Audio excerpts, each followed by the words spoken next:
ದೇವನಹಳ್ಳಿ ಸೂಲಿಬೆಲೆ ರಸ್ತೆಯಲ್ಲಿರುವ ವಸತಿ ಬಡಾವಣೆಯಲ್ಲಿ ನೂತನವಾಗಿ ನಿರ್ಮಿಸಿರುವ ಬೆಂಗಳೂರು ಅಂತಾರಾಷ್ಟ್ರೀಯ ವಿಮಾನ ನಿಲ್ದಾಣ ಪ್ರದೇಶ ಯೋಜನಾ ಪ್ರಾಧಿಕಾರದ ನೂತನ ಕಟ್ಟಡ ಉದ್ಘಾಟಿಸಿ ಮಾತನಾಡಿ, ಆಗಿನ ಶಾಸಕ ಮುನಿ ನರಸಿಂಹಯ್ಯ, ರಾಮಯ್ಯ, ಬಚ್ಚೇಗೌಡರು ಆಯಾ ಭಾಗದ ರೈತರನ್ನು ಒಪ್ಪಿಸಿ 2400 ಎಕರೆಯಷ್ಟು ಜಮೀನು ಸರ್ಕಾರಕ್ಕೆ ಪಡೆದುಕೊಂಡು ಅಟಲ್ ಬಿಹಾರಿ ವಾಜಪೇಯಿ ಅವರನ್ನು ಕರೆಸಿ ಭೂಮಿ ಪೂಜೆ ಮಾಡಿದಂತಹ ಘಟನೆ ನನ್ನ ಕಣ್ಮುಂದೆ ಇದೆ ಅಂತ ಸ್ಮರಿಸಿದರು. ಸಚಿವ ಕೆಎಚ್ ಮುನಿಯಪ್ಪ ಮಾತನಾಡಿ, ಡಿಕೆ ಶಿವಕುಮಾರ್ ಅವರು ಅಧ್ಯಕ್ಷರಾದ ನಂತರ ಪಕ್ಷಕ್ಕೆ ಹೊಸ ಚೈತನ್ಯ ಬಂದಿದೆ.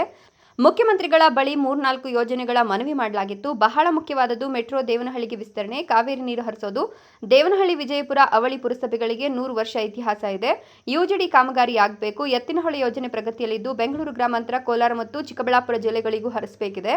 ಈ ಹಿಂದೆ ಚಿಕ್ಕಬಳ್ಳಾಪುರದಲ್ಲಿ ಎತ್ತಿನಹೊಳೆ ಯೋಜನೆ ಶಿಲಾನ್ಯಾಸವಾಗಿತ್ತು. ಡೈನಾಮಿಕ್ ಆಗಿ ಕೆಲಸ ಮಾಡುವ ಡಿಕೆ ಶಿವಕುಮಾರ್ ಅವರು ಈ ಭಾಗದವರಿಗೆ ಹೆಚ್ಚು ಅನುಕೂಲವಾಗುವಂತೆ ಕಾರ್ಯಕ್ರಮ ನೀಡಬೇಕು.